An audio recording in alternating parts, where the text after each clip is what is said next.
ଆଜି actually revision କରିବା ଆମର ଯୋଉ ଚାଲିଥିଲା ଷ୍ଟାର୍ଟ ହେଇଥିଲା ଉପଦେଶ ଅମୃତ ରିଭିଜନ। ଆଜି ସମସ୍ତେ ଭକ୍ତମାନେ ତାଙ୍କର ମେନ୍ ଏକ୍ଜାମ ଅଛି, ତା ପାଇଁ ପଢାପଢି କରୁଛନ୍ତି। ତେଣୁ ଆମେ ଆଜି ରିଭିଜନ କରିବା ଉପଦେଶ ଅମୃତର 5ଟା ଶ୍ଲୋକ ଯାଏଁ ରିଭିଜନ କରିଥିଲେ। ଆଜି ଷଷ୍ଠ ଶ୍ଲୋକ ରିଭିଜନ କରିବା। ବହୁତ ଦିନ ହେଲା ରହିଗଲାଣି ବି ଉପଦେଶ ଅମୃତ। ତେଣୁ ଶୀଘ୍ର ଶୀଘ୍ର ଉପଦେଶ ଅମୃତ ରିଭିଜନ କରିକି ପୁଣି ମନ ଶିକ୍ଷା କରିବା।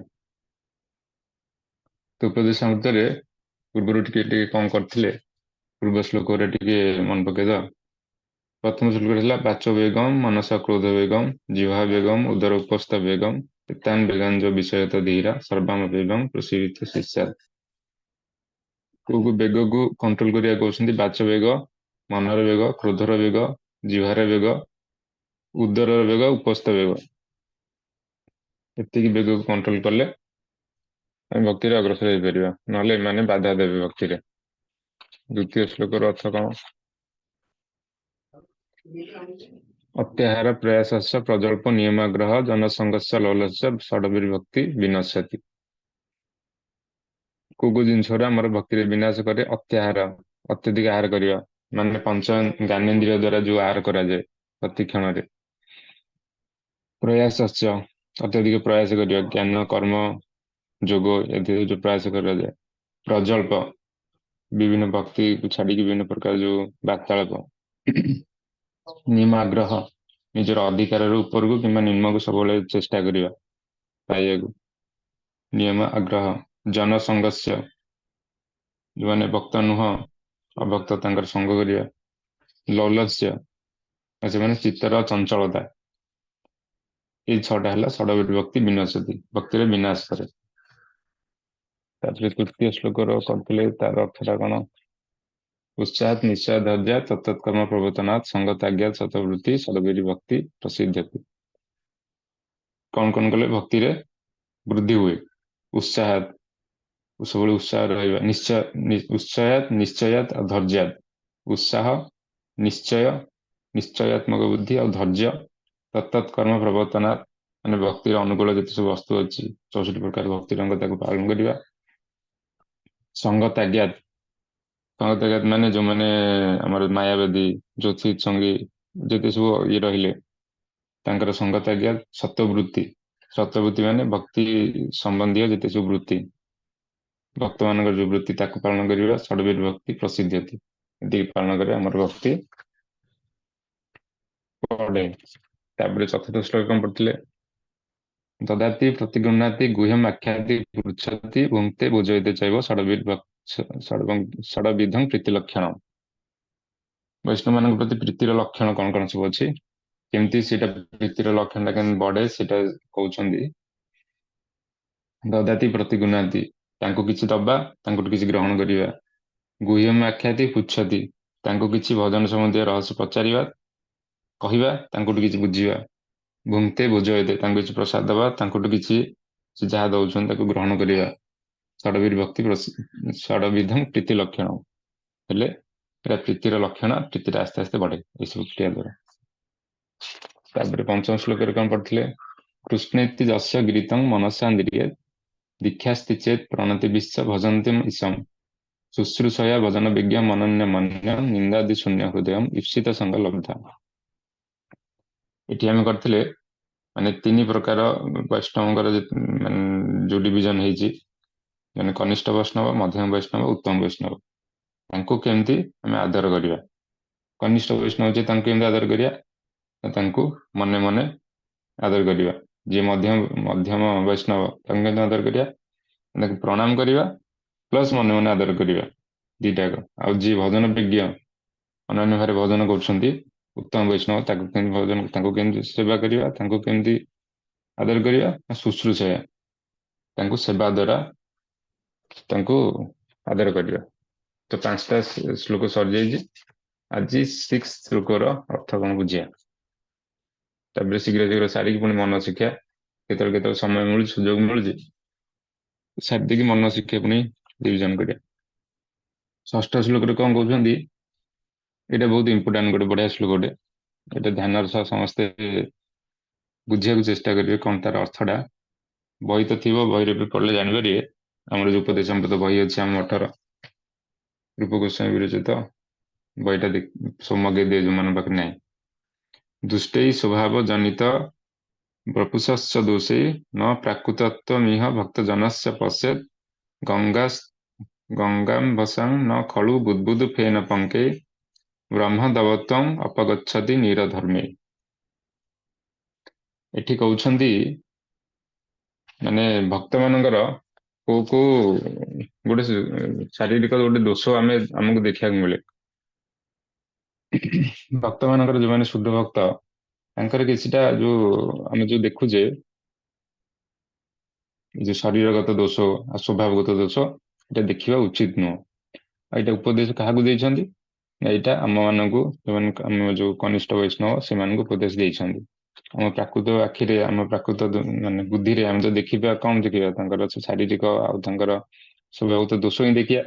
ତ ଏଇ ଶ୍ଲୋକରେ ରୂପ ଗୋସ୍ୱାମୀ ମନା କରୁଛନ୍ତି ଯେ ଉଦାହରଣ ଦେଇକି ଗଙ୍ଗାଙ୍କର ଉଦାହରଣ ଦେଇକି ବୁଝେଇଛନ୍ତି ଯେ କାହିଁକି ଆମେ ଦୋଷ ଦେଖିବାନି। ତାପରେ ଆମେ କିଛି ବି ଆମର ଯୋଉ ପୂର୍ବ ଆଚାର୍ଯ୍ୟ ମାନଙ୍କର ବିଭିନ୍ନ ଲୀଳା ଡିସ୍କସନ କରିକି ତାକୁ ଆଲୋଚନା କରିବା କାହିଁକି ଏସବୁ ଦୋଷ ଦେଖିବା ଉଚିତ ନୁହଁ। ଠିକ ଅଛି। ଏଠି ମନା କରୁଛନ୍ତି କଣ ବୈଷ୍ଣବ ମାନେ ଯୋଉମାନେ ଶ୍ରେଷ୍ଠ ବୈଷ୍ଣବ ତାଙ୍କର ଶାରୀରିକ ଦୋଷ ମାନେ କଣ? ଶରୀରଗତ ଦୋଷ ମାନେଙ୍କର ଦେହ ଖରାପ ହେଲା, କାହାର ହାତ କଟି ଯାଇଛି, ଗୋଡ କଟି ଯାଇଛି, କୌଣସି ଶାରୀରିକ ବିକଳାଙ୍ଗ ଏ ଦୋଷଟା ଆମେ ଦେଖୁଛେ। ତାପରେ ସ୍ୱଭାବଗତ ଦୋଷ, କିଏ ବୈଷ୍ଣବ ରାଗି ଅଛନ୍ତି, କିଏ ନିଚ କୁଳରେ ଜନ୍ମ ହେଇଛନ୍ତି, ତ ଆମେ ଭାବୁଛେ କଣ ଏଟା ବୋଧେ ତାଙ୍କର କର୍ମର ଫଳ। ତ ତାଙ୍କୁ ଆମେ ଦେଖିକି ଆମେ ନିଚ ମନେ କରୁଛେ, ତାଙ୍କର ବୈଷ୍ଣବତାକୁ ଦେଖି ପାରୁନେ। ତ ଏଇଠି ମନା କରିଛନ୍ତି ଯେ ଶରୀରଗତ ଦୋଷ ସ୍ୱଭାବଗତ ଦୋଷକୁ ନ ଦେଖିବାକୁ। ଏକ୍ଜାମ୍ପଲ କଣ ଦେଇଛନ୍ତି? ଯେପରି ଗଙ୍ଗା ଦେବୀଙ୍କର ଯୋଉ ଜଳରେ ଆମେ ଦେଖୁଛେ ବିଭିନ୍ନ ପ୍ରକାର ଯୋଉ ପଙ୍କ ଆଉ ଫେଣ ବି ଆସିକି ମିଶୁଛି। ଗଙ୍ଗାଜୀଙ୍କ ଜଳରେ ପଙ୍କ ଆଉ ଫେଣ ଆସିକି ମିଶୁଛି, ତାଙ୍କର ଯୋଉ ବ୍ରହ୍ମ ଦବତ୍ୱଙ୍କ ଯୋଉ ଗୁଣଟା, ତାଙ୍କର ଯୋଉ ଶକ୍ତିଟା ସେଟା କଣ ନଷ୍ଟ ହେଇଯାଉଛି? ସେଟା ତ ନଷ୍ଟ ହଉନି, ସେଟା ତ ଯେତିକି ରହିବା କଥା ସେତିକି ରହୁଛି। କିନ୍ତୁ ଗଙ୍ଗାଜୀ ବହି ବହି ଆଉଛନ୍ତି, ସେଥିରେ ଫେଣ ବିଭିନ୍ନ ପ୍ରକାର ପଙ୍କ, ତାକୁ ଯଦି ଆମେ ଦେଖିକି କହିବା ନା ନା ଆମେ ଗଙ୍ଗା ଅପବିତ୍ର ହେଇଯାଇଛି, ଆମର କିଛି ଲାଭ ହବନି, ତାହେଲେ ଆମେ ଦୂରେଇ ଯିବା। ଦୂରେଇ ଯାଉଛି କି? ଯେତେ ଆସିକି ପଙ୍କ ଫେଣ ମିଶିଲେ ବି ସେ ତାଙ୍କର ବ୍ରହ୍ମ ଦବତ୍ୱ ଗୁଣଟା କେବେ ନଷ୍ଟ ହୁଏନି, ଯେହେତୁ ଥାଏ। ଆମେ ଗଙ୍ଗାଙ୍କର ପ୍ରକଟ ବିଷୟ ଶୁଣିଥିଲେ ନା, ଗଙ୍ଗାରେ ସ୍ନାନ କଲେ କଣ ହୁଏ? ସବୁ ପାପ ଧୋଇ ହେଇଯାଏ। ଯେମିତି ଗୁରୁଜୀଙ୍କର ଗଙ୍ଗା ଦେବୀ କିଏ? ଆମର ଭଗବାନଙ୍କର ପାଦୁକ ଜଳ। ଆମେ ସକାଳୁ ଉଠିକି ପାଉଛେ ନା ଯୋଉ ଗୁରୁଜୀଙ୍କ ପାଦୁକ ଜଳ ପାଉଛେ, ତାପରେ ଭଗବାନଙ୍କ ପାଦୁକ ଜଳ ପାଉଛେ। ଏଠି ଗୋଟେ ମନ୍ତ୍ର ପଢାଯାଏ। ସେ ମନ୍ତ୍ର ଅର୍ଥ ହେଲା ଗୁରୁଜୀଙ୍କ ଚରଣାମୃତ ପାଇଲେ କଣ ହୁଏ ନା ଯେତେ ସବୁ କ୍ଲେଶ ନଷ୍ଟ ହୁଏ ଆଉ ଶୁଦ୍ଧ ଭକ୍ତି ପ୍ରାପ୍ତ ହୁଏ। ସେମିତି ଭଗବାନଙ୍କର ଯଦି ଚରଣାମୃତ ପାଉଛେ ସେତେବେଳେ କଣ ତାର ଗୋଟେ ଶ୍ଲୋକ ପଢାଯାଏ। ତାର ଅର୍ଥ କଣ ନା ଶ୍ରୀ ରାଧାକୃଷ୍ଣ ପାଦୋଦକମ୍ ପ୍ରେମ ଭକ୍ତି ଦାନ ମୁଦ। ଗୋଟେ ଶ୍ଲୋକ ଅଛି ଯୋଉଥିରେ କି ଆମର ଭଗବାନଙ୍କର ଯୋଉ ପାଦୁକ ପାଇଲେ ପ୍ରେମ ଭକ୍ତିଟା ପ୍ରଦାନ କରେ। ସେମିତି ଗଙ୍ଗା ଜଳ ହେଲା କି ଆମର ଭଗବାନଙ୍କ ପାଦୁକ ଜଳ। କାରଣ ଯେତେବେଳେ ବାମନଦେବ ଯେତେବେଳେ ପାଦ ଉଠେଇଲେ ବଳି ମହାରାଜଙ୍କୁ ଯେତେବେଳେ ଲୀଳାରେ, ସେତେବେଳେ ବ୍ରହ୍ମାଣ୍ଡର ଯୋଉ 8ଟା ଆବରଣ ଅଛି ସେ ଆବରଣ ଫାଟିକି ତାଙ୍କ ନଖ ଦ୍ୱାରା ସେ ଯୋଉ ବିରଜା ଜଳ କିଛି ଆସିକି ଗୋଟେ ଠୋପା ଆସିଲା, ଯୋଉଟା କି ବ୍ରହ୍ମାଜୀ ତାଙ୍କ କମଣ୍ଡଳରେ ରଖିଲେ ବାମନ ଦେବଙ୍କ ପାଦ ଧୃତ କରି। ସେଇ ଜଳଟା ଯେତେବେଳେ ଭଗୀରଥୀ ମହାରାଜ ତାଙ୍କୁ ଆହ୍ୱାନ କଲେ ସେତେବେଳେ ଗଙ୍ଗା ରୂପରେ ଆସିଲେ। ତେଣୁ ଗଙ୍ଗାଜୀଙ୍କର ପ୍ରକୃତି ତ ବହୁତ ବଢିଆ କଥା ସବୁ। ଯେତେବେଳେ ବାମନ ଦେବୀ ଯେତେବେଳେ ପାଦ ଉପରକୁ ଉଠେଇଲେ 8ଟା ଆବରଣ ବ୍ରହ୍ମାଣ୍ଡରେ ଆମର ଆମେ ଦେଖୁଛୁ ନା 14 ବ୍ରହ୍ମାଣ୍ଡ ଅଛି, 14 ଭବନର ଯୋଉ ବ୍ରହ୍ମାଣ୍ଡ ଅଛି, ତାପରେ ପୁଣି 8ଟା ଆବରଣ ଅଛି। 8ଟା ଆବରଣ କୋଉଥିରେ ତିଆରି ହେଇଛି? ଏଇଟା କୃଷ୍ଣଦାସ ପ୍ରଭୁ ଗୋଟେ ବଢିଆ ଲେକ୍ଚର ଏଥର କହୁଥିଲେ, ଭାଗବତମର 2ୟ ଅଧ୍ୟାୟରେ ଯୋଉ ବର୍ଣ୍ଣନା ଅଛି। 8ଟା ଆବରଣ ଆମର ଯୋଉ ଅଛି କଣ ଆକାଶ, ବାୟୁ, ଅଗ୍ନି, ତାପରେ ଜଳ ଆଉ ପୃଥିବୀ, ଏଇଟା 5ଟା ଆବରଣ। ପୁଣି ମନ, ବୁଦ୍ଧି, ଅହଙ୍କାର, ଏମିତି 8ଟା ଆବରଣ ଅଛି। ଆଉ ଗୋଟିଏ ଆବରଣ ପରେ ଯୋଉ ନେକ୍ସଟ ଆବରଣ ଅଛି ସେ ତାଠୁ 10 ଗୁଣ ଅଧିକ, ତାପରେ ଆବରଣ ତାଠୁ 10 ଗୁଣ ଅଧିକ। ମାନେ ମନେ କରନ୍ତୁ ପ୍ରଥମଟା ହେଲା ଆକାଶ। ଆକାଶ ଅଛି 100 କିଲୋମିଟର ବ୍ୟାପୀ, ତାର କଭର କରିକି ରଖିଛି। ତାପରେ ଯୋଉଟା ଅଛି ବାୟୁ, ସିଏ ତାଠୁ 100 ଗୁଣ ଅଧିକ, 10 ଗୁଣ ଅଧିକ। ମାନେ 1000 କିଲୋମିଟର ତାର ବ୍ୟାସାର୍ଦ୍ଧଟା। ତାପରେ ଯୋଉଟା ଅଛି ଅଗ୍ନି, ସେ ତାଠୁ 10 ଗୁଣ ଅଧିକ, ମାନେ 1,00,000 କିଲୋମିଟର ତାର ବ୍ୟାସାର୍ଦ୍ଧଟା। ମାନେ ବ୍ରହ୍ମାଣ୍ଡର ଆବରଣଟା କେତେ ବଡ, ତା ଭିତରେ ପୁଣି 14 ପୂର୍ଣ୍ଣ ବ୍ରହ୍ମାଣ୍ଡ ଅଛି। ତ ବାମନଦେବ ଯେତେବେଳେ ସେଇଟାକୁ ତାଙ୍କ ନଖ ବାଜିଲା, ସେ ବ୍ରହ୍ମାଣ୍ଡ ସବୁ ଆବରଣ ମାନେ ଭାଙ୍ଗିକି ଫିଟିକି ଗୋଟେ ବୁନ୍ଦା ଜଳ ଆସିଲା ଯୋଉ କାରଣ ସମୁଦ୍ରରୁ, ଯୋଉଟା କି ବ୍ରହ୍ମାଜୀ ତାଙ୍କ କମଣ୍ଡଳରେ ରଖିଥିଲେ। ସେ କମଣ୍ଡଳ ଜଳକୁ କଣ କଲେ, ଯେତେବେଳେ ଭାଗୀରଥୀ, ଆମର ଯୋଉ ଭାଗୀରଥୀ ମହାରାଜ, ତାଙ୍କର ସାଗର ମହାରାଜଙ୍କର ଯେତେବେଳେ ଅଶ୍ୱମେଧ ଯଜ୍ଞ କରୁଥିଲେ, ଆମେ ଶୁଣିଛେ ନା ଗଙ୍ଗାଜୀଙ୍କ ପ୍ରକଟ ବିଷୟରେ। ସାଗର ମହାରାଜ ଅଶ୍ୱମେଧ ଯଜ୍ଞ କରୁଥିଲେ। ଅଶ୍ୱମେଧ ଯଜ୍ଞରେ ସେ ଅଶ୍ୱକୁ ଗୋଟେ ଛଡାଯାଏ, ସେ ଚାରିଆଡେ ବୁଲିବ। ବୁଲିବ, ତାକୁ କେହି ଜଗିବେନି। ଯଦି କିଏ ତାକୁ ରଖିଦେଲେ, ତାହେଲେ ଜଣା ପଡିବ ଯେ ସିଏ ଆମ ସାଥିରେ ଯୁଦ୍ଧର ଆହ୍ୱାନ ଦେଇଛନ୍ତି। ତାদের ରାଜାର କର୍ତ୍ତବ୍ୟ ହେଲା ସେଠିକି ଯିବେ, ସନ୍ନ୍ୟାସ ପଠେଇବେ, ତା ସାଥିରେ ଯୁଦ୍ଧ କରିବେ, ପୁଣି ଅଶ୍ୱଟାକୁ ଆଣିବେ। ଯଦି କେହି ନ ରଖିଲେ, ସେ ବୁଲି ବୁଲି ଆସିଲା, ଜାଣିବେ ଯେ ସେ ଏମିତି ଅଛି ତା ଅଶ୍ୱମେଧ ଯଜ୍ଞର।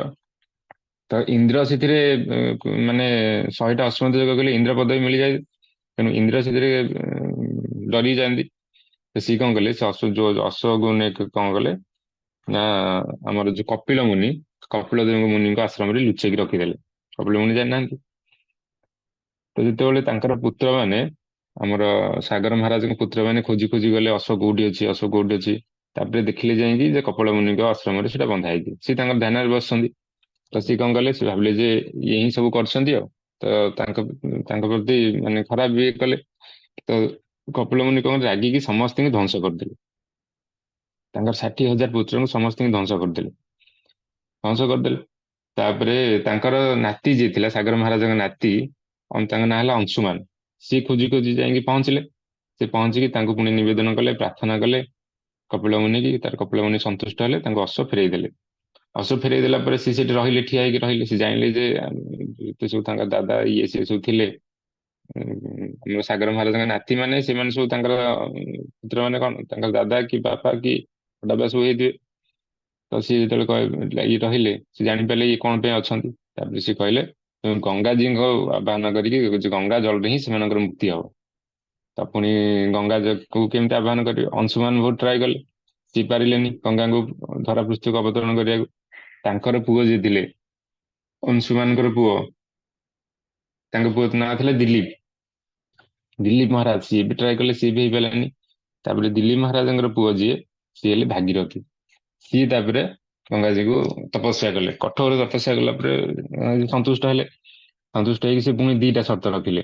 ଦିଟା ସର୍ତ୍ତ କଣ, ମୁଁ ତ ଯିବାକୁ ରାଜି ଅଛି, କିନ୍ତୁ ମୋର ଯୋଉ ପ୍ରବାହ, ତାକୁ କଣ୍ଟ୍ରୋଲ କିଏ କରିପାରିବ, ସେଭଳିଆ ପୁରୁଷ କିଏ ଅଛି, ପ୍ରଥମ କଥା।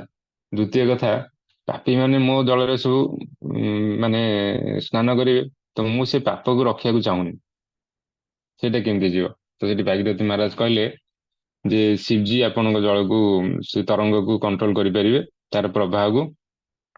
ଆଉ ଗୋଟେ କଥା ହେଲା, ଆମର ଯେତେବେଳେ ଆପଣ ଆସିବେ, ବୈଷ୍ଣବ ମାନେ ଯେତେବେଳେ ଆପଣଙ୍କ ଜଳରେ ସ୍ନାନ କରିବେ, ତ ସେଇ ପାପ ସ୍ୱଭାବ ସବୁ ନଷ୍ଟ ହେଇଯିବ। ତ ତାପରେ ଗଙ୍ଗାଜୀ ଅବତରଣ କଲେ। ତାପରେ ପୁଣି ଶିବଜୀଙ୍କୁ ସେ ତପସ୍ୟା କଲେ। ଶିବଜୀ ତ ଆସୁ ତ ଶୀଘ୍ର ସନ୍ତୁଷ୍ଟ ହେଇଯାଆନ୍ତି। ତାପରେ ଶିବଜୀ ତାଙ୍କୁ କଣ୍ଟ୍ରୋଲ କରେ। ତାପରେ ଗଙ୍ଗା ପ୍ରବାହିତ ହେଲେ। ଗଙ୍ଗା ପ୍ରବାହିତ ହେଲେ କେବେଠୁ, ତାଙ୍କର ମାନେ ସାଗର ମହାରାଜଙ୍କର ନାତି ହେଲା କି ଅଂଶୁମାନ, ତାଙ୍କର ପୁଅ ହେଲେ ଦିଲ୍ଲୀପ, ତାଙ୍କର ପୁଅ ହେଲେ ଭାଗୀରଥୀ। ତ ସେ କେତେ ପୁରୁଷ ହେଲା, ସେ ମାନେ ସେ ଯୋଉ ଧ୍ୱଂସ ହେଇଯାଇଥିଲେ, ସେ ଯୋଉ ପାଉଁଶ, ସେ ପାଉଁଶ ବି ନଥିଲା କୋଉଠି। କେବଳ ସେ ଜାଗା ଦେଇକି, ପାଉଁଶ ତ କଣ, ସେ ଜାଗାରେ କିଛି ବି ନଥିଲା। ମାନେ କେତେ ପୁରୁଷ ହେଇଗଲାଣି, ସେ ପାଉଁଶ କଣ ସେଠି ରହିବ? ସେ ଉଡିକି ସେ ଜାଗାରେ ହିଁ କିଛି ନଥିଲା। ତଥାପି ସେ ଜାଗା ଦେଇକି କେବଳ ଗଙ୍ଗା ପ୍ରବାହିତ ହେଇଗଲେ, ତାଙ୍କର ସବୁ ପୂର୍ବ ପୁରୁଷ ଉଦ୍ଧାର ପାଇଗଲେ। ଗଙ୍ଗାଜୀଙ୍କର କେତେ ପ୍ରଭାବ ଚିନ୍ତା କରନ୍ତୁ। କିନ୍ତୁ ତାଙ୍କର ବ୍ରହ୍ମଦୈବତ ଗୁଣ କେତେ, ସେ ଭଗବାନଙ୍କର ଡାଇରେକ୍ଟ ଚରଣ ମାନେ ବିରଜା, ଚିନ୍ମୟ ଜଳ ସିଏ, ପୁଣି ଭଗବାନଙ୍କର ପାଦଦ୍ୟୁତ ଜଳ, ତେଣୁ ସେ କେତେ ଚିନ୍ମୟ। ଏଇଠି ସେଇଥିପାଇଁ କହୁଛନ୍ତି ଯେ ଗଙ୍ଗାଙ୍କର ସେ ଯୋଉ ଚିନ୍ମୟତା ଗୁଣ, ଯଦି ଆମେ ଦେଖିବା ଯେ ଯୋଉ ଫେଣ ଅଛି, ପଙ୍କ ଅଛି, ତାହେଲେ କଣ ତାଙ୍କ ସେ ଚିନ୍ମୟତା ଗୁଣ ନଷ୍ଟ ହେଇଯିବ? କେବେ ବି ନୁହଁ। ଯେମିତି ଯୋଉ ଫେଣ କଥା ଆମେ ଶୁଣିଥିଲେ ନା, ଯେ ଜଳରେ କାହିଁକି ଫେଣ ଆସେ, ସେ ଜଳର ଗୁଣଟାକୁ ଯଦି ଆମେ ଦେଖିବା, ସେଠି ଜଳରେ ଯୋଉ ଇନ୍ଦ୍ରଦେବ ଯେତେବେଳେ ବ୍ରହ୍ମ ହତ୍ୟା ଦୋଷ ତାଙ୍କୁ ଲାଗିଥିଲା, ଇନ୍ଦ୍ରଦେବଙ୍କୁ। ଗୁରୁଜୀଙ୍କୁ ପ୍ରତି ଅପରାଧ କରି ବ୍ରହ୍ମ ହତ୍ୟା ଦୋଷ ଲାଗିଥିଲା। ତ ବ୍ରହ୍ମ ହତ୍ୟା ଦୋଷ ଲାଗିଲା ପରେ ସେ ବ୍ରହ୍ମ ହତ୍ୟା ଦୋଷକୁ 4 ଜଣ ନେଇଥିଲେ। ସେଥିରୁ ଜଳ ଗୋଟେ, ଜଳରେ ପ୍ରଥମେ ହେଲା ପୃଥିବୀ, ତାପରେ ହେଲା କିଏ ଜଳ, ତାପରେ ଗଛ, ଆଉ ଗୋଟେ ନାରୀ। ଏ 4 ଜଣ ତାଙ୍କର ଦୋଷକୁ, ବ୍ରହ୍ମ ହତ୍ୟା ଦୋଷକୁ ଅଧା ଅଧା ଅଧା ଅଧା କରି ନେଇଥିଲେ। ତାଙ୍କୁ ସେ ସେଥିପାଇଁ ଆଶୀର୍ବାଦ ଦେଇ ଦେଇଥିଲେ। ସେଥିରୁ ଜଳ ଯୋଉ ନେଇଥିଲେ ସେ ବ୍ରହ୍ମ ହତ୍ୟା ଦୋଷ, ସେଥିପାଇଁ ତାଙ୍କର ଜଳରେ କଣ ଫେଣ ଦେଖାଯାଏ। ସେଣୁ ଯଦି ଜଳରେ ଫେଣ ଦେଖାଯାଏ ତ ଅପବିତ୍ର ମନାଯାଏ। ହୁଁ। ପୃଥିବୀ ସେ ବ୍ରହ୍ମ ହତ୍ୟା ଦୋଷକୁ ଯୋଉ 25% ନେଲେ, ସେଥି ଯୋଗୁ ତାଙ୍କର କଣ ହେଲା ନା ପୃଥିବୀ ଗୋଟେ ଗୋଟେ ଜାଗାରେ ଖାଲ ଦେଖାଯାଏ। ତାପରେ ଆଉ କଣ ଗଛ, ଗଛରେ କଣ ଅଠା ଦେଖାଯାଏ ବ୍ରହ୍ମ ହତ୍ୟା ଦୋଷ ଯୋଗୁ, ତେଣୁ ଅଠାଟାକୁ ବି ଅପବିତ୍ର ମନାଯାଏ। ଆଉ ଗୋଟେ ହେଲା କଣ, ନାରୀ ମାନେ ତାଙ୍କ ଯୋଉ ମାସିକ ଋତୁସ୍ରାବ ଦେଖାଯାଏ ସେଇଟା ବ୍ରହ୍ମ ହତ୍ୟା ଦୋଷ ଯୋଗୁ। ତାଙ୍କୁ ଆଶୀର୍ବାଦ ବି ଦେଇଥିଲେ ଇନ୍ଦ୍ରଜୀ, 4ଟା ଦୋଷ ମୋର ବ୍ରହ୍ମ ହତ୍ୟା ଦୋଷ ନେଲେ ମୁଁ ତମକୁ ଆଶୀର୍ବାଦ କରୁଛି। ତ ସେମିତି ଆମର ସେଇ ଯୋଉ ଫେଣ ଯୋଉ ଦେଖାଯାଏ ସେଇଟା ବ୍ରହ୍ମ ହତ୍ୟା ଦୋଷ ଯୋଗୁ, ସେଇଟା ବି ତ ଅପବିତ୍ର ମନାଯାଏ। ସେଇଥିପାଇଁ କୁହାଯାଉଛି ଯେ ଗଙ୍ଗାରେ ଫେଣ ଦେଖିଲେ କି ପଙ୍କ ଦେଖିଲେ ବି ତମେ ଅପବିତ୍ର ମାନିବନି। ମାନିଲେ ତା ଯୋଉ ଫେଣ ଦେଖାଗଲେ କିମ୍ବା ପଙ୍କ ଦେଖାଗଲେ ବି ତାର ବ୍ରହ୍ମ ଦେବତ୍ୱ ଗୁଣ କେବେ ନଷ୍ଟ ହୁଏନି। ସେହିପରି ବୈଷ୍ଣବ ମାନଙ୍କ ଠାରେ ଯଦି ଆମେ ଦେଖିବା କି ଶାରୀରିକ କିମ୍ବା ସ୍ୱଭାବଗତ ଦୋଷ ଆମେ ଦେଖିବାକୁ ପାଉଛେ, ଆମେ ଆମ ଦୃଷ୍ଟିରେ ଦେଖୁଛେ, ସେଟା ତ ବୈଷ୍ଣବ ମାନଙ୍କ ପାଖରେ ନଥାଏ। ଆମେ ଆମ ଦୃଷ୍ଟିରେ ତାଙ୍କର ବୈଷ୍ଣବତା ନ ଦେଖିକି ଆମେ ଯଦି ସେଇ ସ୍ୱଭାବକୁ ଦେଖିବା, ତାହେଲେ ଆମର ଦୋଷ ଲାଗିବ।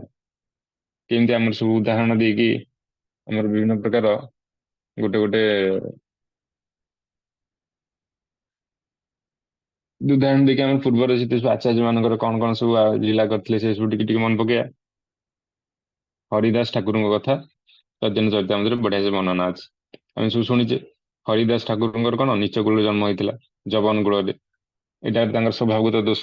ଯଦି ତମେ ହରିଦାସ ତାଙ୍କର ସ୍ୱଭାବଗତ ଦୋଷକୁ ଦେଖିବା, ଏଠି ଆକ୍ଚୁଆଲି କଣ କରାହଉଛି ନା ଯୋଉ ବୈଷ୍ଣବ ମାନେ ଯୋଉମାନେ ଶ୍ରେଷ୍ଠ ବୈଷ୍ଣବ ତାଙ୍କ କଥା କୁହାହେଇଛି। ଆମ ମାନଙ୍କୁ ତାଙ୍କର ଦୋଷ ନ ଦେଖିବାକୁ। ଯେତେବେଳେ ହରିଦାସ ଠାକୁର ଜବନ କୂଳରେ ଜନ୍ମ ହେଇଥିଲେ, କିନ୍ତୁ ତାଙ୍କର ଯୋଉ ବୈଷ୍ଣବତା ସେଥିରେ ତ କିଛି ଦୋଷ ଲାଗୁନଥିଲା। ଏମିତି କି ମହାପ୍ରଭୁ କଣ କଲେ, ହରିଦାସ ଠାକୁରଙ୍କୁ ଯେତେବେଳେ 22 ବଜାରରେ ଯବନ ରାଜା ତାଙ୍କୁ ପ୍ରହାର କରିବାକୁ କହିଲା, ସେତେବେଳେ ମହାପ୍ରଭୁ ନିଜେ ସେ ଯୋଉ କୋରଡା ପାହାଡ, କୋରଡା ନା କଣ ଯୋଉ କୁହନ୍ତି, କୁଢା କୁଢା ପାହାଡ ଯୋଉ ପ୍ରହାର, ସେଇଟା ନିଜେ ନିଜେ ସହିଥିଲେ, ନିଜେ ସେ ମାଡ ଖାଇଥିଲେ। ତାପରେ ଆସିକି ଦେଖିଲା ନା, ଦେଖ ହରିଦାସ ମୋ ଦେହରେ ସେ ଦାଗ ଅଛି। ତେଣୁ ହରିଦାସ ଠାକୁର ତ ମାନେ ସାଧାରଣ ନୁହଁ, କିନ୍ତୁ ତାଙ୍କର ସ୍ୱଭାବ କଣ ଥିଲା ନା ସେ ନିଚ କୂଳରେ ଜନ୍ମ ହେଇଥିଲେ। ତେଣୁ ନିଚ କୂଳରେ ଜନ୍ମ ଯୋଉ ସ୍ୱଭାବ, ତାକୁ ଦେଖି ଦର୍ଶନ କରିବା ଉଚିତ ନୁହଁ। ତାପରେ ଆମର ଆଉ ଜଣେ ଆଚାର୍ଯ୍ୟ ନରୋତ୍ତମ ଦାସ ଠାକୁର, ନରୋତ୍ତମ ଦାସ ଠାକୁର ଯୋଉ ଜନ୍ମ ହେଇଥିଲେ, ସେ କଣ କୈବର୍ତ୍ତ ନା କଣ ଗୋଟେ କୂଳରେ ଜନ୍ମ ହେଇଥିଲେ, ବୈଶ୍ୟ କୂଳରେ ଜନ୍ମ ହେଇଥିଲେ। ତ ବୈଶ୍ୟ କୂଳରେ ଜନ୍ମ ହେଇଥିଲେ। ତାପରେ ସିଏ କଣ କରୁଥିଲେ ନା ଆମର ଦୀକ୍ଷା ଦଉଥିଲେ। ବ୍ରାହ୍ମଣ ମାନଙ୍କୁ ଦୀକ୍ଷା ଦଉଥିଲେ, ଅନ୍ୟମାନଙ୍କୁ ସବୁ ଦୀକ୍ଷା ଦଉଥିଲେ। ସେଠାରେ ସେତେବେଳେ ଯୋଉ ସବୁ ବ୍ରାହ୍ମଣ ମାନେ ଥିଲେ, ସେ କହିଲେ ଦେଖ ଏଇଟା ଠିକ ନୁହଁ, ତୁମେ ବୈଶ୍ୟ କୂଳରେ ଜନ୍ମ ହେଇକି ବ୍ରାହ୍ମଣ ମାନଙ୍କୁ ଅନ୍ୟମାନଙ୍କୁ ଦୀକ୍ଷା ଦବ। ତ ତାପରେ କଣ ହେଲା, ସିଏ ଅଶ୍ୱସ୍ଥ ଲୀଳା ତାପରେ ଦେଖେଇଲେ। ଅଶ୍ୱସ୍ଥ ଲୀଳା କଲା ପରେ ଯେତେବେଳେ ବ୍ରାହ୍ମଣ ମାନେ ଦେଖିଲେ, ଦେଖ ତମର ତାଙ୍କ ଶିଷ୍ୟ ମାନଙ୍କୁ କହିଲେ, ଦେଖ ତମ ଗୁରୁଜୀ ସବୁ ମାନେ ନିଜେ ନିଚ ବର୍ଣ୍ଣରେ ଜନ୍ମ ହେଇକି ଯେତେବେଳେ ବ୍ରାହ୍ମଣ ମାନଙ୍କୁ ସବୁ ଦୀକ୍ଷା ଦଉଥିଲେ, ତାର ଫଳ ସ୍ୱରୂପ କେମିତି ଶରୀର ଅସୁସ୍ଥ ଭୋଗୁଛନ୍ତି। ହୁଁ। ସେଇଟା ଆକ୍ଚୁଆଲି କଣ, ସେଇଟା ତାଙ୍କ ଶାରୀରିକ ଦୋଷ ଥିଲା କି? ସେ ଲୀଳା କରୁଥିଲେ। ଗୋଟେ ହେଲା କୌଣସି ରୋଗ କର୍ମ ପ୍ରଭାବରେ କିଛି ରୋଗ ହବା, ଆଉ ଗୋଟେ ହେଲା କିଛି ମାନେ ଅସୁସ୍ଥ ଲୀଳା କରିବା, ଦିଟାକ ଅଲଗା ଅଲଗା ଜିନିଷ। ତାପରେ ତାଙ୍କ ଶିଷ୍ୟ ମାନେ ଯେତେବେଳେ ନରୋତ୍ତମ ଦାସ ଠାକୁରଙ୍କୁ ଆସି କହିଲେ, ଗୁରୁଜୀ ଆଉ ଏମିତି ଏମିତି ସବୁ ସମସ୍ତେ କହୁଛନ୍ତି, ସେମାନେ ତ ଆପଣଙ୍କର ସେମିତି ଅପରାଧୀ ହେଇକି ସବୁ ନର୍କକୁ ଯିବେ। ତାପରେ ନରୋତ୍ତମ ଦାସ ଠାକୁର କଣ କହିଲେ, ତା ପରଦିନ ହିଁ ଯଦି ପୁରା ସମ୍ପୂର୍ଣ୍ଣ ରୂପେ ଅସୁସ୍ଥ ଥିଲେ, ମାନେ କୋଉ ଷ୍ଟେଜରେ କୋମା ଷ୍ଟେଜ ଟାଇପ ର ଥିଲେ, କିନ୍ତୁ ତା ପରଦିନ ହଠାତ୍ ପୁଣି ଉଠି ପଡିଲେ, କହିଲେ ଚାଲ ନଦୀକୁ ସ୍ନାନ କରିବାକୁ ଯିବା। ପୁଣି ପୁରା ସୁସ୍ଥ। ତାପରେ ସମସ୍ତେ ଦେଖିକି, ଯୋଉ ବ୍ରାହ୍ମଣ ମାନେ ଦେଖିକି ସବୁ ଆଶ୍ଚର୍ଯ୍ୟ। ତାପରେ ସମସ୍ତେ ଜାଣିପାରିଲେ ଯେ ଇଏ ସାଧାରଣ ନୁହଁ, ଇଏ ଲୀଳା କରୁଥିଲେ, ଅଶ୍ୱତ୍ଥ ଲୀଳା କରୁଥିଲେ। ତେଣୁ ଏଠି କଣ, ସେମାନେ ତାଙ୍କର ଶାରୀରିକ ଦୋଷକୁ ଦେଖୁଥିଲେ। ତେଣୁ ଏଠି ମନା କରାଯାଇଛି ଯେ ବୈଷ୍ଣବ ମାନଙ୍କର ଶାରୀରିକ ଦୋଷ ଦେଖିବନି। ତାପରେ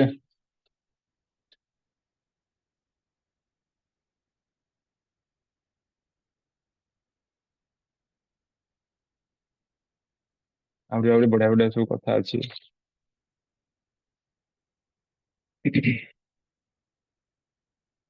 କାଳିଆ ନାଗ ବିଷୟରେ ଗୋଟେ ବଢିଆ କଥା ଅଛି ଯେ ସେ ଯେତେବେଳେ କାଳିଆ ନାଗ ପୂର୍ବ ଜନ୍ମରେ ଗୋଟେ ରାଜା ଥିଲା। ଯୋଉ ରାଜା ଥିଲେ ସେ ରାଜାଙ୍କର ଗୋଟେ ଭୟଙ୍କର ରୋଗ ହେଇଥିଲା। ସେ ରୋଗରେ ତାଙ୍କୁ ଜଣେ କହିଲେ ଯେ ଆମର ଯୋଉ ସେ ଗୋଟେ ଗଛ କୋରଡରେ ଜଣେ ସାଧୁ ଅଛନ୍ତି, ସେ ସାଧୁଙ୍କ ପାଦ ଧୌତ ଜଳ ଯାଇକି ଯଦି ତମେ ପାନ କରିବ ତାହେଲେ ତମର ରୋଗଟା ଭଲ ହେଇଯିବ। ସେ ଗଲେ ସାଧୁଙ୍କୁ, ସେ ସାଧୁ ବସିକି ବୈଷ୍ଣବ ବସିକି ଭଜନ କରୁଛନ୍ତି, ତାଙ୍କୁ କହିଲେ, କହିଲେ ମତେ ପାଦ ଧୋଇବାକୁ ଜଳ ଦିଅନ୍ତୁ, ମୋର ଏଇ ରୋଗଟା ଭଲ ହେଇଯିବ। ସେ କହିଲେ ଠିକ ଅଛି। ସେ ତାଙ୍କ ପାଦଟା ଉଠେଇଲେ। ସେ ପାଦଟା ଉଠେଇଲା ବେଳକୁ ସେ ଦେଖିଲେ ଯେ ସେ ପାଦରେ କୁଷ୍ଠ ରୋଗ ହେଇଯାଇଛି। ସେ କୁଷ୍ଠ ରୋଗ ଦେଖିକି ସେ ନାକ ଟେକିଲେ ରାଜା, କହିଲେ ଏଇଠି ପାଦଟାକୁ କେମିତି ମୁଁ ଧୋଇକି କେମିତି ଚରଣାମୃତ ପାଇବି। ତାପରେ ସେ ସାଧୁଙ୍କୁ କହିଲେ, ନା ନା ମହାରାଜ, ଆପଣ ଏଇ ପାଦରେ ନୁହଁ ଆର ପାଦରେ ଦିଅନ୍ତୁ। ଯେ ମତେ ଯେ କହିଥିଲେ, ସେ କହିଥିଲେ ଯେ ଡାହାଣ ପାଦର ପାଦ ଦୁଃଖ ପାଇଲେ ହିଁ ଭଲ ହବ, ବାଁ ପାଦଟା ନୁହଁ। ସେ କହିଲେ ଠିକ ଅଛି। ତ ଡାହାଣ ପାଦ ଉପରକୁ ଟେକିଲେ, ଗୋଡ ଭିତରୁ ସେ ଦେଖିଲେ ଯେ ସେ ପାଦ ଆହୁରି ଅବସ୍ଥା ଖରାପ। ସେଥିରେ ସବୁ କୁଷ୍ଠ ରୋଗ ହେଇକି ସେଥିରୁ ସବୁ ପୂଜ ବାହାରୁଛି। ସେ କହିଲେ ଏଇଟାକୁ ମୁଁ କେମିତି କରିବି? ପୁଣି ତ ପୂର୍ବ କଥା କହିପାରିବେ ନା, ନା ବାଁ ପାଦଟା ଭଲ ଥିଲା, ବାଁ ପାଦଟା ଦେଖ, ଏମିତି ତ କହିପାରିବେନି। ତାପରେ ସେ କଣ କଲେ, ସେଇଥିରେ ଟିକେ ପାଣି ପକେଇକି ସେ ତାକୁ ପାଇବେ କଣ, ସେ ଖାଲି ମୁଣ୍ଡରେ ଏମିତି ଧୋଇଦେଲେ। ତାଙ୍କ ସେଇ ଯୋଉ ମାନେ କପଟତା ଯୋଗୁ, ସେଇ ଇଏ ଯୋଗୁ, ତାପରେ ସେ ତାପର ଜନ୍ମରେ ସାପ ଜନ୍ମ ହେଇଥିଲେ। ଏ ସାପ ଜନ୍ମ ଯେ ହେଇଥିଲେ ତ ହେଇଥିଲେ, କିନ୍ତୁ ସେଇ ତାର ପ୍ରଭାବ, ସେଇ ଯୋଉ ସାଧୁଙ୍କର ଯୋଉ ପାଦତକ ଜଳ ମୁଣ୍ଡରେ ଦେଇଥିଲେ, ତାର ପ୍ରଭାବରେ ତାଙ୍କର କଣ ହେଲା ନା, ଭଗବାନ କୃଷ୍ଣଙ୍କର ପାଦ ତାଙ୍କ ମୁଣ୍ଡ ଉପରେ ସ୍ଥାପନ ହେଲେ। ଯୋଉଟା କି ଯୋଉ ଚରଣକୁ ପାଇବାକୁ ଲକ୍ଷ୍ମୀଜୀ, ବ୍ରହ୍ମାଜୀ, ବଡ ବଡ ସବୁ ଦେବତା ମାନେ, ଆଉ ସେମାନେ ସବୁ ତପସ୍ୟା କରୁଛନ୍ତି, ସେମାନେ ବି ପାଇପାରୁନାହାନ୍ତି ତାକୁ। ସେ ଯୋଉ ଆମର କାଳିଆ ନାଗ ତାକୁ ପ୍ରାପ୍ତ କରିପାରିଲା ତା ମଥା ଉପରେ। ସେ ଯୋଉ ସାଧୁଙ୍କର ସେ ଯୋଉ ପାଦତକ ମଥାରେ ଦେଇଥିଲା, ସେଇ ଯୋଗୁଁ ସେ ପ୍ରାପ୍ତ କରିପାରିଲା। କିନ୍ତୁ ତା ପୂର୍ବ ଜନ୍ମରେ ସେ ଏମିତି କରିଥିଲା।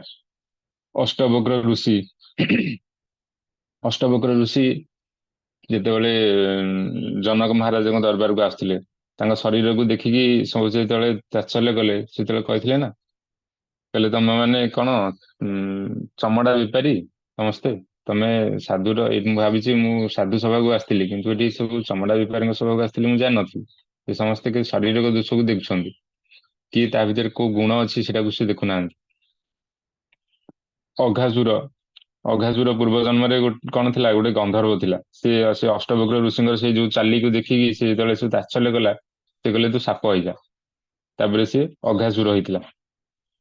ଏମିତି ଦେଖୁଛେ, ମାନେ ଆମର ଯୋଉ ପୂର୍ବରୁ ଆଚାର୍ଯ୍ୟ ମାନେ, ସେମାନେ କେମିତି ତାଙ୍କ ଶରୀର ସ୍ୱଭାବଗତ ଦୋଷକୁ ଦେଖିକି ସବୁ ଲୀଳା କରିଥିଲେ। ଆକ୍ଚୁଆଲି ତାଙ୍କର ସେଇଟା ସବୁ ମାନେ ନିଜର କର୍ମ ଫଳରୁ ସେଇ ସବୁ ସ୍ୱଭାବ ହେଇନଥିଲା, ଶାରୀରିକ ଦୋଷ ଦେଖାଉନଥିଲା। ସେମାନଙ୍କର ସବୁ ସେ ମାନେ ଶ୍ରେଷ୍ଠ ବୈଷ୍ଣବ ମାନଙ୍କର, ସେଥିପାଇଁ କୁହାଯାଏ ଯେ ତୁମେ ଶରୀରଗତ କିମ୍ବା ସ୍ୱଭାବଗତ ଦୋଷକୁ ଦର୍ଶନ କରିବନି। ରୂପ ଗୋସ୍ୱାମୀ ଆଉ ଆମର ଯୋଉ ଖଞ୍ଜ କୃଷ୍ଣ ଦାସର ଲୀଳା, ରୂପ ଗୋସ୍ୱାମୀ ଥରେ କଣ କରୁଥିଲେ ଯେ ବସିକି ଆମର ଯୋଉ ରାଧାକୃଷ୍ଣଙ୍କର ଲୀଳାକୁ ଆସ୍ୱାଦନ କରୁଛନ୍ତି। ହୁଁ। ତ ତା ଭିତରେ ଖଞ୍ଜ କୃଷ୍ଣ ଦାସ ସେଇବାଟ ଦେଇକି ଯାଉଥିଲେ। ଖଞ୍ଜ କୃଷ୍ଣ ଦାସ ଯେତେବେଳେ ଯାଉଥିଲେ, ତାଙ୍କର ଟିକେ ମାନେ ଛୋଟା ଯିଏ, ଲଙ୍ଗଡା, ଖଞ୍ଜ ସେଥିପାଇଁ କୁହାଯାଏ ଲଙ୍ଗଡା କୃଷ୍ଣ ଦାସ। ତ ସିଏ ତ ଯାଉଥିଲେ ରୂପ ଗୋସ୍ୱାମୀ ସେ ଲୀଳାକୁ ଆସ୍ୱାଦନ କରିକି, ଯୋଉ ଫୁଲ ତୋଳୁଛନ୍ତି କୃଷ୍ଣ ମାନସ ସରୋବରରେ, ତାପରେ ରାଧାଜୀ ଯେତେବେଳେ ସେ ପାଦଟାକୁ ଉଠେଇ ଦଉଛନ୍ତି, ରାଧାଜୀ ଉପରକୁ ଉଠି ଯାଉଛନ୍ତି, ତାପରେ ସେ ତାଙ୍କ ଉପରକୁ ଉଠିଗଲା ପରେ ତାକୁ ପୁଣି ସେ ତାଙ୍କୁ ଧରିକି ତଳକୁ ବୁଲଉଛନ୍ତି। ତ ଲୀଳା ଦେଖିକି ସମସ୍ତେ ସଖୀ ମାନେ ସମସ୍ତେ ତାଳି ବଜଉଛନ୍ତି, ସମସ୍ତେ ଆନନ୍ଦିତ ହଉଛନ୍ତି। ସିଏ ସେଇ ଲୀଳାକୁ ଦେଖିକି ବସିକି ହସୁଛନ୍ତି, ଲୀଳାରେ ବିଭୋର। ଖଞ୍ଜକୃଷ୍ଣ ଦାସ ଭାବିକି କହିଲେ ଯେ ଇଏ ବୋଧେ ମତେ ଦେଖିକି, ମୋ ଶରୀର ଦୋଷକୁ ଦେଖିକି ବୋଧେ ତାତ୍ସଲ୍ୟ କରୁଛନ୍ତି।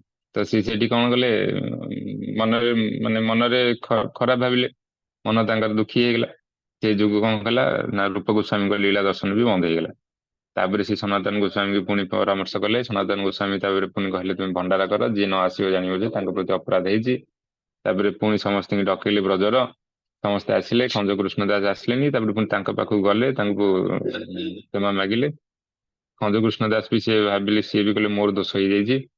ତାପରେ ଅପରାଧ ମୋଚନ ହେଲା। ଏତେ ସବୁ ରୂପ ଗୋସ୍ୱାମୀଙ୍କ ଲୀଳା, ଏଇଟା ଆକ୍ଚୁଆଲି ତାଙ୍କର ଦୋଷ, କେବେ ଅପରାଧ ଲାଗିବନି। ସେ କରିକି ଦେଖେଇଛନ୍ତି ଯେ ବୈଷ୍ଣବ ଅପରାଧ କେମିତି ଲାଗେ। ତ ଏଇଭଳିଆ ବୈଷ୍ଣବଙ୍କର ଦୋଷ ଦେଖିବନି। ନିତ୍ୟାନନ୍ଦ ପ୍ରଭୁଙ୍କର ଜଣେ ପାର୍ଶ୍ୱ ଥିଲେ ମୀନକେତନ ଦାସ। ସିଏ କଣ କରୁଥିଲେ, ଗୋଟେ ତାଙ୍କ ପାଖରେ ବଂଶୀ ଥିଲା। ସିଏ ସମସ୍ତଙ୍କ କାନ୍ଧ ଉପରୁ ଚଢିକି ସମସ୍ତଙ୍କୁ ପିଟୁଥିଲେ, ଝାగి ପିଟୁଥିଲେ, ତାଙ୍କର କୃଷ୍ଣ ପ୍ରେମ ପ୍ରାପ୍ତ ହଉଥିଲା। ତେଣୁ ଏସବୁ ଜିନିଷକୁ ଦେଖିଲେ ଜଣା ପଡୁଛି କଣ ନା ଆମ ମାନଙ୍କୁ ଏତେ ସାଧୁ ବୈଷ୍ଣବ ଅଛନ୍ତି, ତାଙ୍କର ଶାରୀରିକ ଯେତେ ଦୋଷ ଅଛି, ଯେମିତି ଆମ ଶାରୀରିକ ଦୋଷ ଖଞ୍ଜ କୃଷ୍ଣ ଦାସ, ଶାରୀରିକ ଦୋଷ ହେଲା ଅଷ୍ଟାବକ୍ର ଋଷି, ତାପରେ ଆଉ କାହା କଥା ସବୁ ଆଲୋଚନା କଲେ ସେମାନଙ୍କ ଶାରୀରିକ ଦୋଷ ଦର୍ଶନ କରିକି କେମିତି ଅମଙ୍ଗଳ ହେଲା। ତାପରେ ସ୍ୱଭାବଗତ ଦୋଷ ମୀନକେତନ ଦାସ, ତାପରେ କିଏ କିଏ ଶରୀର ସ୍ୱଭାବଗତ ରାଗିଥାନ୍ତି ତାଙ୍କର ସ୍ୱଭାବ ଯୋଗୁ, ସେଇ ସବୁ ଦୋଷ ବୈଷ୍ଣବ ମାନଙ୍କ ପାଖରେ ଦର୍ଶନ କରିବା ଉଚିତ ନୁହଁ। ଏସବୁ ଜିନିଷକୁ ଦର୍ଶନ ନ କରି ତାଙ୍କର ଯୋଉଟା ମାନେ ଭକ୍ତ ଗୁଣ, ତାଙ୍କର ବୈଷ୍ଣବ ଗୁଣ ତାକୁ ଦର୍ଶନ କରିବ। ଯେମିତି କିି ଗଙ୍ଗାର, ସେ ଯୋଉ ଉଦାହରଣ ଦେଲେ, ଯେମିତି କିି ଗଙ୍ଗାରେ ବ୍ରହ୍ମଦୈବତ ଗୁଣ କି ଯୋଉ ମାନେ ଆମେ ଦର୍ଶନ କରିକି ଯଦି ଯୋଉ ଫେଣ ଆଉ ପଙ୍କକୁ ଦେଖିବା, ଦେଖିବା ଉଚିତ ନୁହଁ। କାରଣ ଗଙ୍ଗାର ବ୍ରହ୍ମଦୈବତ ଗୁଣ ଏସବୁ ଆସିଲେ ମଧ୍ୟ ନଷ୍ଟ ହୁଏ ନାହିଁ। ସେମିତି ବୈଷ୍ଣବ ମାନଙ୍କ ଶାରୀରିକ ସ୍ୱଭାବଗତ ଦୋଷ ଦେଖାଗଲେ ମଧ୍ୟ ଆମ ମାନଙ୍କୁ ତାଙ୍କର ବୈଷ୍ଣବତା ଦେଖା ନଷ୍ଟ ହୁଏ ନାହିଁ। ଏଠି ଭାଗବତ ଗୀତାଟା ଗୋଟେ ବଢିଆ ଶ୍ଲୋକଟେ ଅଛି, ଅପିଚେତ ସୁଧୁରାଚାର ଶ୍ଲୋକଟା। ଅପିଚେତ ସୁଧୁରାଚାର ଭଜନ୍ତେ ମାମ ଅନନ୍ୟ ଭାଗ ସାଧୁରେବ ମନ୍ତବ୍ୟ ସମ୍ୟକ୍ ବ୍ୟବହିତୋଷିତ କ୍ଷିପ୍ରଂ ଭବତି ଧର୍ମାତ୍ମା ଶାଶ୍ୱତ ଶାନ୍ତି ନିଗଚ୍ଛତି କୌନ୍ତେୟ ପ୍ରତିଜାନିହି ନମେ ଭକ୍ତ ପ୍ରଣଶ୍ୟତି। ଏଠି ଏଇ ଶ୍ଲୋକରେ ଗୋଟେ ବଢିଆ ଆମର ଅଛି, ଷ୍ଟୋରି ଅଛି। ଯେତେବେଳେ ଭକ୍ତି ବିନୋଦ ଠାକୁର ସ୍ୱର୍ଗକୁ ଯାଇଥିଲେ ନା ଦେବତା ମାନଙ୍କୁ ବୁଝେଇବାକୁ, ଯେ ସେ ଦେବତା ମାନଙ୍କର ସଭାରେ ଯେତେବେଳେ ଏଇ ଶ୍ଲୋକଟା ସେମାନେ ସମାଧାନ କରିପାରୁନଥିଲେ। ସମାଧାନ ମାନେ କଣ ନା, ଏଠି ଅଛି ଅପିଚେତ ସୁଦୁରାଚାର ଭଜନ୍ତେ ମାମ ଅନନ୍ୟ ଭାଗ। ଯିଏ ମାନେ ଦୁରାଚାରୀ ଭଳି ଦେଖା ଯାଉଛନ୍ତି, କିନ୍ତୁ ସେମାନେ କଣ ଅନନ୍ୟ ଭାବରେ ଭଗବାନଙ୍କୁ ଭଜନ କରୁଛନ୍ତି, ମତେ ଭଜନ କରୁଛନ୍ତି, ସାଧୁ ରେବସ୍ୟ ମନ୍ତବ୍ୟ ସମ୍ୟକ ବ୍ୟବହିତ। ତ ସିଏ ସାଧୁ ବୋଲି ତମେ ତାକୁ ବିବେଚନା କରିବ। ତାହେଲେ ଠିକ ଅଛି, ଯେ ଯିଏ ଅନନ୍ୟ ଭାବରେ ଭଜନ କରୁଛି ସିଏ ତ ସାଧୁ ହିଁ ସାଧୁ। ଯଦି ତା ଦେହରେ କିଛି ଦୋଷ ଦେଖାଗଲା, ତାହେଲେ ତାକୁ ପୁଣି କାହିଁ କହୁଛନ୍ତି ଯେ କ୍ଷିପ୍ରଂ ଭବତି ଧର୍ମାତ୍ମା ଶାଶ୍ୱତ ଶାଶ୍ୱତାଂଶି ନିଗଚ୍ଛତି କନ୍ତେୟ ପ୍ରତିଜାନିହି ନମେ ଭକ୍ତ ପ୍रणଶ୍ୟତି। ପୁଣି କାହିଁ କହୁଛନ୍ତି ସେ କ୍ଷିପ୍ର ଅତି ଶୀଘ୍ର ଧର୍ମାତ୍ମା ହେଇଯିବ। ଯିଏ ତ ଅନନ୍ୟ ଭାବରେ ଭଜନ କଲା ସିଏ ତ ଧର୍ମାତ୍ମା। ପୁଣି ଦ୍ୱିତୀୟ ଶ୍ଲୋକରେ କାହିଁକି ଏଇଟା କହିଛନ୍ତି, ତାଙ୍କର ଗୋଟେ ଡାଉଟ ହେଲା, ଦେବତା ମାନେ ତାକୁ ସଲ୍ୟୁସନ କରିପାରିଲେନି। ତାପରେ ସିଏ କହିଲେ ମର୍ତ୍ତ୍ୟ ମଣ୍ଡଳରେ ଜଣେ ବୈଷ୍ଣବ ଅଛନ୍ତି ଭକ୍ତି ବିନୋଦ ଠାକୁର, ତାଙ୍କୁ ସିଏ ହିଁ ସେ ସମାଧାନ କରିପାରିବେ। ତାହେଲେ ଭକ୍ତି ବିନୋଦ ଠାକୁର ସେଇ ସମୟରେ ଆମର ଗୋଟେ ରେଲୱେ ଷ୍ଟେସନରେ ସରସ୍ୱତୀ ପ୍ରଭୁପାଦଙ୍କ ସାଙ୍ଗରେ ଯାଉଥିଲେ। ସେ ସେଇଠି ସାଙ୍ଗେ ସାଙ୍ଗେ ମୂର୍ଚ୍ଛା ହେଇଗଲେ, ସେ ତାଙ୍କର ଅପ୍ରାକୃତ ଶରୀରରେ ଗଲେ, ସେ ସବୁ ସମାଧାନ କରିକି ଆସିଲେ। ସେଇ ସମୟରେ ସରସ୍ୱତୀ ପ୍ରଭୁପାଦ ତ ଜାଣିପାରୁଥିଲେ, ତ ସିଏ ଆଉ କିଛି ତାଙ୍କୁ ଇଏ କଲେନି, ଅନ୍ୟମାନଙ୍କୁ କହିଲେ ତମେ ରୁହ। ତାପରେ ସିଏ ଯେତେବେଳେ ସମାଧାନ କରିକି ଆସିଲେ, ତାପରେ ତାଙ୍କର ପଶିଲା, ତାପରେ ତାଙ୍କ ଘରକୁ ନେଇଗଲେ। ତ ସେଠି ଯାଇକି ସେ ସମାଧାନ କଣ କରିଥିଲେ ନା, ଯିଏ ମାନେ ଅନନ୍ୟ ଭାବରେ ଭଜନ କରୁଛନ୍ତି, ଅନନ୍ୟ ଭାବରେ ମାନେ ସିଏ ଭଗବାନଙ୍କୁ ଛାଡି, କୃଷ୍ଣଙ୍କୁ ଛାଡିକି ଅନ୍ୟ କୌଣସି ଦେବୀ ଦେବତାଙ୍କର ପୂଜା କରୁନାହାନ୍ତି। ଦ୍ଵିତୀୟ ହେଲା କଣ ନା, ସିଏ ଭଗବାନଙ୍କ ଭକ୍ତିକୁ ଛାଡିକି ଯୋଗ କର୍ମ ଜ୍ଞାନର ଆଦିର ସାହାରା ନଉନାହାନ୍ତି। ତୃତୀୟରେ ହେଲା ଭଗବାନଙ୍କର ସେବାକୁ ଛାଡିକି ଅନ୍ୟ କୌଣସି ଭକ୍ତି ଦ୍ଵାରା ସେ ଭଗବାନଙ୍କ ସେବାକୁ ଛାଡିକି ଆଉ କୌଣସି ଆଶା କରୁନାହାନ୍ତି। ଜାଗତିକ ବସ୍ତୁ କିମ୍ବା ଅନ୍ୟ କୌଣସି ତାଙ୍କର ମାନେ ଇଚ୍ଛା ନାହିଁ, କାମନା କରୁନାହାନ୍ତି। ସେ ହେଲେ ଅନନ୍ୟ ଭକ୍ତ।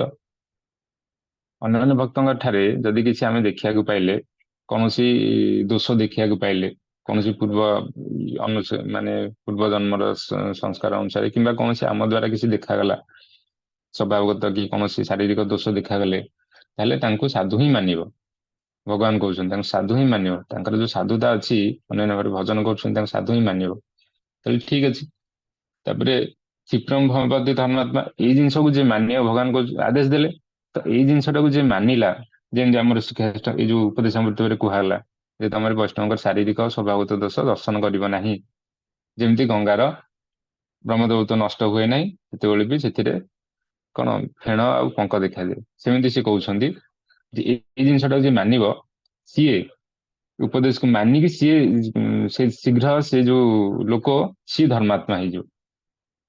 ଏଇ କଥାକୁ ସେ କହୁଛନ୍ତି, ମୋର କେବେ ଭଗବାନ କହୁଛନ୍ତି। ଏଇଟା ଆମର ଅଛି ଭକ୍ତି ରକ୍ଷକ ଶ୍ରୀଧର ଗୋସ୍ୱାମୀ ମହାରାଜଙ୍କର ଏଇ ଶ୍ଲୋକର ଟୀକାରେ ଇଂଲିଶରେ ଗୋଟେ ବହି ଅଛି। ସେଇଥିରେ ସେ ଜିନିଷଟାକୁ ବହୁତ ବଢିଆ ସେ ଏକ୍ସପ୍ଲାନେସନ କରିଛନ୍ତି। ତ ଏଇ ସଂଶୟକୁ ଦୂର କରିବାକୁ ଭକ୍ତି ବିନୋଦ ଠାକୁର ଦେବଲୋକରେ ଯାଇକି ସଂଶୟଟା ଦୂର କରିଥିଲେ। ଯିଏ ପ୍ରଥମ ଶ୍ଲୋକଟାକୁ ଯିଏ ମାନିବ, ଯିଏ ସାଧୁଙ୍କର ଯିଏ ଅଛନ୍ତି, ଯେତେ ଯୋଉ ଦୋଷ ଦେଖାଯାଏ ଶାରୀରିକ କିମ୍ବା ସ୍ୱଭାବଗତ ଦୋଷ କିଛି କିଛି ପରିମାଣରେ ଆମକୁ ଦର୍ଶନ ହୁଏ, ସେଟା ଆକ୍ଚୁଆଲି ତାଙ୍କର ଦୋଷ ନୁହଁ। କାହିଁକି ନା ଏବେ ଏକ୍ଜାମ୍ପଲ ଦେଖିଲେ ନା, ନରୋତ୍ତମ ଦାସ ଠାକୁର, ଆମର ନାମାଚାର୍ଯ୍ୟ ହରିଦାସ ଠାକୁର, ଏସବୁ ତାଙ୍କର ସବୁ ଏକ୍ଜାମ୍ପଲ ଦେଖିଲେ ନା। ସେଟା କଣ ତାଙ୍କର ଶରୀରଗତ କି ସ୍ୱଭାବଗତ ଦୋଷ କି? ସେଟା ଆମମାନଙ୍କୁ ଦର୍ଶନ ହଉଛି। ସେ ନିଚ କୁଳରେ ଜନ୍ମ ହେଇଛନ୍ତି, ତାଙ୍କର ଗୋଡ ଇଏ ହେଇଯାଇଛି, ତାଙ୍କର ଦେହରୁ ପୂଜ ବାହାରୁଛି, ଏଟା ତାଙ୍କର କର୍ମଫଳର ଦୋଷ ନୁହଁ। ସେମିତି ଏଠି ବି ଯୋଉ କହୁଛନ୍ତି, କିନ୍ତୁ ଆମକୁ ଯୋଉ ଦୋଷ ଦେଖାଯାଏ ସେଟାକୁ ତମେ ଦୋଷ ବୋଲି ମାନିବ ନାହିଁ। ତାଙ୍କର ଯୋଉଟା ଅନନ୍ୟ ଭାବରେ ଯୋଉ ଭଜନ କରୁଛନ୍ତି ତାଙ୍କ, କିନ୍ତୁ ଆଉ ଗୋଟେ କଥା, ଅନ୍ୟାନ୍ୟ ଭାବରେ ଭଜନ କରୁଥିବାର ଅଛି, ତା ବୋଲି ଯୋଉ ସାଧୁର ବେଶ ଧରିଥିବେ, ବିଭିନ୍ନ ପ୍ରକାର କଣ ଯୋଉ ଦୁରାଚାରୀ କରିଥିବେ, ସ୍ୱଭାବଗତ ଦୋଷ ଶରୀରଗତ ଦୋଷ ଥିବ, କିନ୍ତୁ ଆମେ ତାଙ୍କୁ ସାଧୁ ବୋଲି ମାନିବା, ତ ଏଇଠି ମାନେ ବିଚାର କରିବାର ବି ମାନେ ଲେବୁଲ ଅଛି। ତେଣୁ ଆମେ ଆମ ଲେବୁଲରେ ଚେଷ୍ଟା କରିବା ଇଏ କରିବାକୁ, ଯୋଉମାନେ ଅନ୍ୟାନ୍ୟ ଭାବରେ ଭଜନ କରୁଥିବେ ତାଙ୍କର ସେ ଦୋଷ ଦେଖିବନି, ଆଉ ଯିଏ ତାକୁ ମାନିବ ସିଏ ହିଁ ଶୀଘ୍ର ଧର୍ମାତ୍ମା ହେଇଯିବ। ଭଗବାନ ଏଠି କହୁଛନ୍ତି, ଏଠି ଉପଦେଶ ଅମୃତ ବି ଆମେ ସେଇ ଜିନିଷ ଶୁଣିଲେ। ହୁଁ। ତେଣୁ ଏଇ ଶ୍ଲୋକର ଅର୍ଥ ହେଲା ଏଇଆ।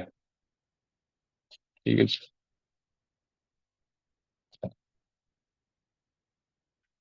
ଦୃଷ୍ଟି ସ୍ୱଭାବ ଜନିତ ବପୁଷସ୍ୟ ଦୋଷୀ ନ ପ୍ରାକୃତମିହ ଭକ୍ତ ଜନସ୍ୟ ପଶ୍ୟେତ୍ ଗଙ୍ଗାಂ ଭସାନ ଖଳୁ ବୁଦ୍ବୁଦ୍ ଫେନ ପଙ୍କେ ବ୍ରହ୍ମଦବତମ୍ ଉପଗଚ୍ଛତି ନିରଧର୍ମେ।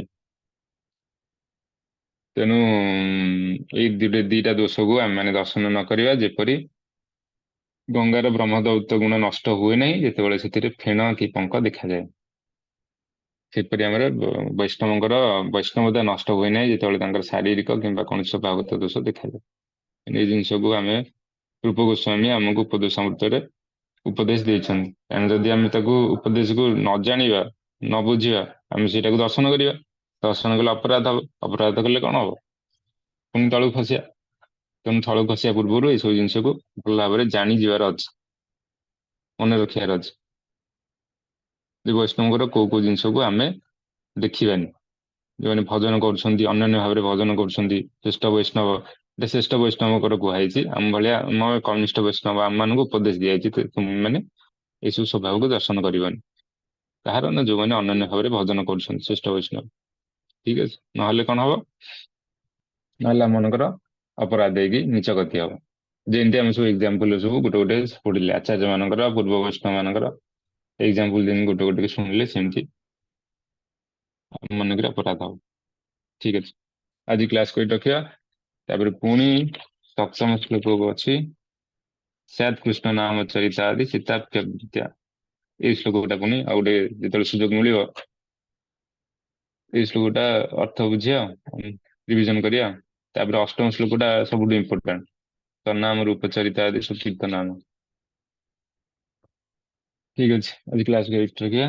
ବାଂଶା କଳ୍ପତରୁଭ୍ୟଶ୍ଚ କୃପା ସିନ୍ଧୁଭ୍ୟଶ୍ଚ ପତିତାନାଂ ପାବନେଭ୍ୟୋ ବୈଷ୍ଣବେଭ୍ୟୋ।